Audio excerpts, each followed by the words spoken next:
ശരണം അമ്മേ സ്യാനന്തൂരപുരത്തിലെത്തിയകമേ ഹാ നീ തെളിഞ്ഞാടിടും സദാ നേരം നിൻ തിരുനാമമങ്ങുരുവിടും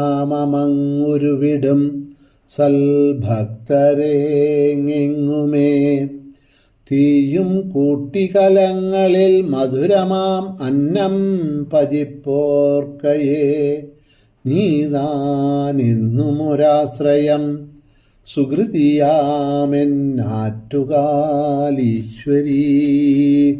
ആറ്റുകാലമ്മേ ശരണം. സുപ്രഭാതം, ശുഭദിനം. എല്ലാ ധന്യാത്മാക്കൾക്കും പുലർകാല വന്ദനം. ശ്രീമദ് ദേവി ഭാഗവത നിത്യപാരായണ പരമ്പരയുടെ ഇന്നത്തെ ഈ സത്സംഗത്തിലേക്ക് എല്ലാ സജ്ജനങ്ങൾക്കും സുസ്വാഗതം. സപ്തമസ്കന്ധം 38-ാമത്തെ അധ്യായം. ദേവിയുടെ പല പുണ്യക്ഷേത്രങ്ങളെക്കുറിച്ചും ആണ് അവലോകനം ചെയ്തു വന്നത്. അങ്ങനെ ദേവിയുടെ അനേകം പുണ്യക്ഷേത്രങ്ങളെക്കുറിച്ചെല്ലാം അവിടെ പറഞ്ഞുകൊടുത്തതിന് ശേഷം ഹിമവാന് അടുത്തതായിട്ട് ചോദിച്ച ചോദ്യങ്ങൾ,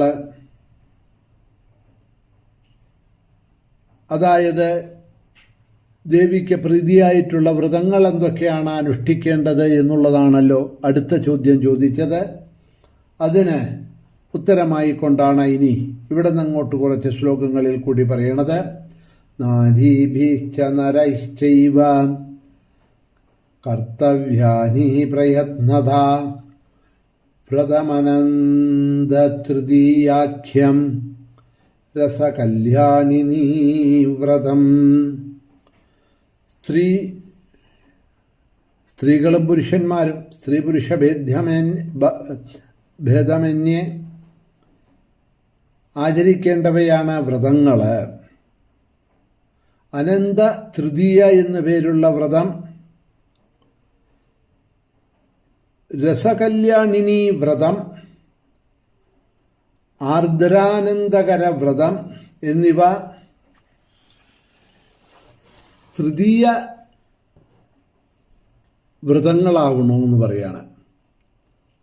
മത്സ്യ പുരാണത്തിൽ ഈ വ്രതങ്ങളെയൊക്കെ പറ്റി കുറച്ച് ദീർഘമായിട്ട് വിവരിച്ചിട്ടുണ്ട് എന്ന് പറയുന്നുണ്ട്. വെള്ളിയാഴ്ച വ്രതവും അതുപോലെ കൃഷ്ണ ചതുർദശി വ്രതവും ചൊവ്വാഴ്ച വ്രതം, പ്രദോഷവ്രതം അനുഷ്ഠിക്കപ്പെടേണ്ട മുഖ്യമായിട്ടുള്ള പുണ്യമായിട്ടുള്ള വ്രതങ്ങളാണ്. പ്രദോഷ ദിവസം അപരാഹ്നത്തിൽ ദേവിയെ ഒരു പീഠത്തിൽ ഇരുത്തിയിട്ട് മഹാദേവൻ സന്ധ്യാസമയത്ത് മറ്റ് ദേവന്മാരോടുകൂടി ദേവിയുടെ മുമ്പിൽ നൃത്തം ചെയ്യണു. അന്ന് പകൽ ഉപവസിച്ചിട്ട് പ്രദോഷ സമയത്ത് ശിവനെ പൂജിക്കണം. ഓരോ പക്ഷത്തിലും ഇങ്ങനെ പൂജിച്ചാൽ അത് ദേവീപ്രീതി ഉണ്ടാക്കും. സോമവാര വ്രതവും എനിക്ക് അതിപ്രീതികരം തന്നെയാണ് എന്നിവിടെ ദേവി പറയുന്നുണ്ട്. ആ വ്രതം അനുഷ്ഠിക്കുമ്പോൾ ദേവിയെ പൂജിച്ചിട്ട് രാത്രിയിൽ വേണം ഭക്ഷണം കഴിക്കാൻ. ശരത്തിലും, അതായത് ഋതുക്കളുടെ പേരുമാണ് പറയണത്, അല്ലാണ്ട് ശരം എന്ന് പറഞ്ഞാൽ അമ്പ് എന്നുള്ള അർത്ഥം എടുക്കരുത്. ശരത് ഋതുവിലും വസന്ത ഋതുവിലും നടന്നു വരുന്നതായിട്ടുള്ള 2 നവരാത്രി വ്രതങ്ങളും എനിക്ക് ഏറ്റവും ഇഷ്ടപ്പെട്ടവയാണ് എന്ന് പറയാണ്. അപ്പോൾ 2 വ്രതങ്ങൾ നടത്താറുണ്ട്. ശരത് വ്രതവും വസന്തകാലത്തുള്ള വ്രതവും. 2 നവരാത്രി വ്രതങ്ങൾ അനുഷ്ഠിക്കാറുണ്ട്. നമ്മളുടെ ദക്ഷിണേന്ത്യയിൽ അതേമാതിരി ഉത്തരേന്ത്യയിലും ഇത് വിഭിന്നങ്ങളായിട്ട് നവരാത്രി വ്രതങ്ങൾ അനുഷ്ഠിക്കുന്നുണ്ട്. രണ്ടും ഒരുപോലെ തന്നെ പ്രാധാന്യപ്പെട്ടതാണ് എന്ന് പറയാണ്. ഈ പറഞ്ഞ വ്രതങ്ങൾക്ക് പുറമെ നിത്യനൈമിത്യങ്ങളായിട്ടുള്ള മറ്റു വ്രതങ്ങളും ആരാണോ അനുഷ്ഠിക്കുന്നത് എൻ്റെ പ്രീതിക്ക് വേണ്ടി, അവര് എൻ്റെ സായുജ്യം പ്രാപിക്കും. എനിക്ക് ഏറ്റവും പ്രിയപ്പെട്ട ഭക്തരായിരിക്കും അവരെ. മുതലായ ആ വ്രതങ്ങളെപ്പറ്റി അവിടെ ചുരുക്കി പറഞ്ഞു കൊടുക്കുക ചെയ്തത്. അപ്പോൾ വ്രതാനുഷ്ഠാനങ്ങളെപ്പറ്റി അവിടെ ദീർഘമായിട്ട് പറഞ്ഞു കൊടുത്തു. ചില ഇമ്പോർട്ടൻ്റ് ആയിട്ടുള്ള വ്രതങ്ങൾ ആണ് അവിടെ പറഞ്ഞിരിക്കുന്നത്. ഈ വ്രതങ്ങളൊക്കെ അനുഷ്ഠിച്ചാൽ ദേവീപ്രീതിക്ക് ഉത്തമമാണ് എന്നവിടെ പറയുകയാണ്. ഇനി അടുത്തതായിട്ട് ചോദിച്ച ചോദ്യം ഉത്സവാദികളെ കുറിച്ചാണ്, ദേവിയുടെ ഉത്സവാദികളെ കുറിച്ച്. അതിനുള്ള ഉത്തരമാണ് പിന്നീട് 44-ാമത്തെ ശ്ലോകം മുതൽ ദേവി പറയാൻ തുടങ്ങുന്നത്. ഡോളോത്സവം തുടങ്ങിയ ഉത്സവങ്ങൾ, ശയനോത്സവം, ജാഗരണോത്സവം, രഥോത്സവം, ദമനോത്സവം, ശ്രാവണമാസത്തിൽ നടത്തുന്നതായിട്ടുള്ള പവിത്ര ഉത്സവം എനിക്ക് ഏറ്റവും പ്രീതിപ്പെട്ടതാണ്. ഇപ്രകാരമായിട്ടുള്ള ഉത്സവങ്ങളെല്ലാം ആഘോഷിക്കുന്നത് എന്നെ പ്രീതിപ്പെടുത്തുന്നതാണ് എന്ന് പറയാം.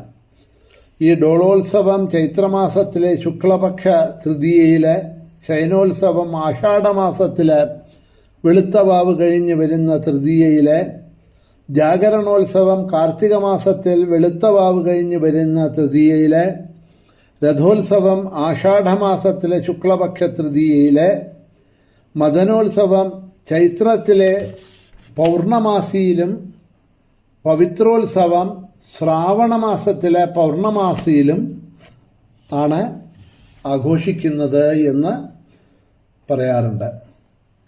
എൻ്റെ ഭക്തന്മാരെയും അപ്രകാരം തന്നെ സുവാസിനികളെയും ദേവിയെ അനുഷ്ഠിക്കുന്നതായിട്ടുള്ള സുമംഗലികളായിട്ടുള്ള സ്ത്രീകളെയും കുമാരികളെയും വധുജനങ്ങളെയും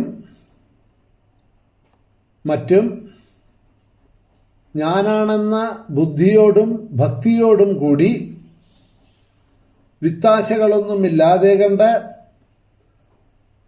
പുഷ്പങ്ങളെ കൊണ്ട് പൂജിച്ച് ആരാണോ ഭക്തിയോടുകൂടി വർഷം തോറും മടിക്കാതെ കണ്ട് പൂജ ചെയ്യുന്നത്, ആചരിക്കുന്നത്, അവര്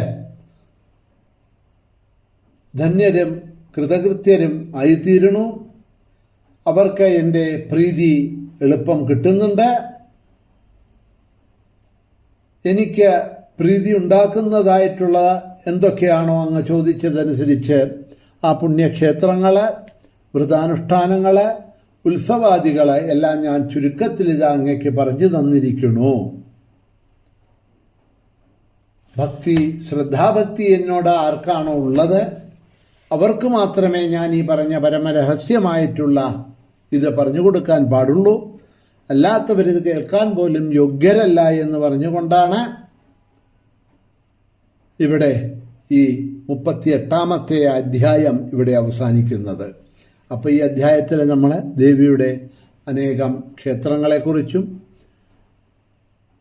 വ്രത അനുഷ്ഠാനങ്ങളെക്കുറിച്ചും ഡോലോത്സവം മുതലായിട്ടുള്ള ഉത്സവാദി ആഘോഷങ്ങളെക്കുറിച്ചും ദേവിയുടെ മുഖത്തു നിന്ന് തന്നെ ഹിമവാന് പറഞ്ഞതായിട്ടുള്ള വാക്കുകൾ നമ്മൾ കേട്ടു, മനസ്സിലാക്കി.